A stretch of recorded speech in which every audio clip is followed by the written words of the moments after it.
Milyonlarca neyronun ərsəyə gətirdiyi o qarmaqarışıqlıq və səskü güclü bir qərarla bir andaca susturulur.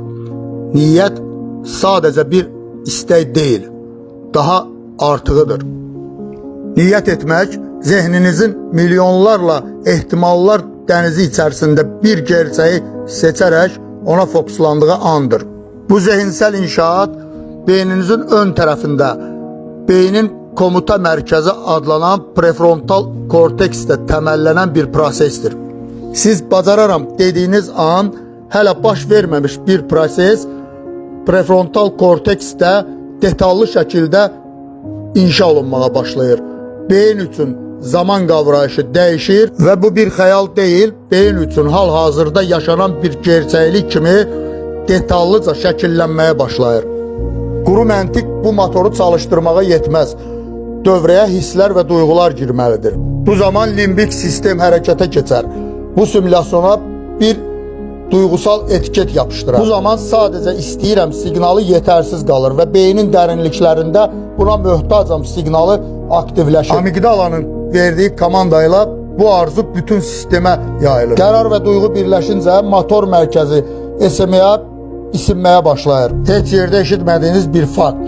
Elmi araşdırmalar sübut etmiştir ki, siz barmağınızı belə tərpətməmişdən öncə o qərar beynin məhz bu hissəsində qərarlaşdırılmışdır. Bu o deməkdir ki, hərəkətin fiziki hazırlığı burada artıq tamamlanır.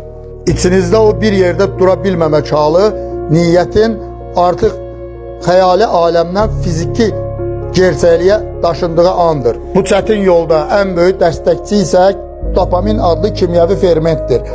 Dopamin tək həz maddəsi deyil, sizi həyatda tutan ən vacib biyoloji yanacaqdır. Dopamin sizi çətinliklər qarşısında diz çökməyə qoymaz, səhərlər yataqdan qaldırıb diqqətinizin hədəflərə fokuslanmağını təmin edər. Beyin ancaq inandığı bir şeylər üçün bu yanacaqdan istifadə edər. Beynin bu işləmə prosesinin dönüş nöqtəsi isə retikulyar aktivləşdirici sistemin dövrəyə girməsidir. Niyyət etdiyiniz an bu filtr yenidən proqramlanır.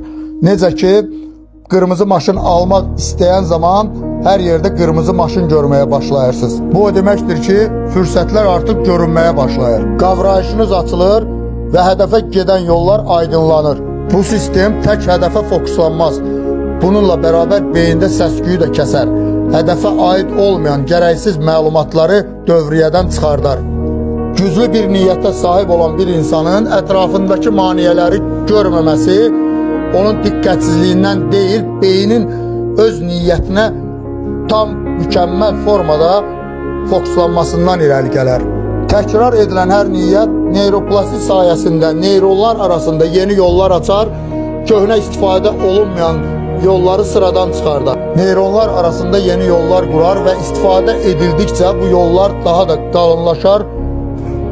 Niyyətin əvvəlində sizin üçün çətinliklə yeridiyiniz yollar indi genişlənər və daha rahat addımlamağınıza şərait yaradar. Bu isə niyyətinizin artıq bir xəyal deyil, bir nəfəs almamız qədər gerçək olduğunun sübutudur. Niyyət etmək sadəcə bir gözlənti deyil, beyni yeni bir memarlıq quruluşunda hərəkət etdirməkdir. Beyin hədəfi seçən, yanacaqla təmin edən, yolu işıqlandıran qüsursuz bir mühəndisdir. Həyatda çatdığınız arzular heç də təsadüf deyil, beynin əvvəlcədən bu istiqamətdə qurduğu planlamaların nəticəsidir.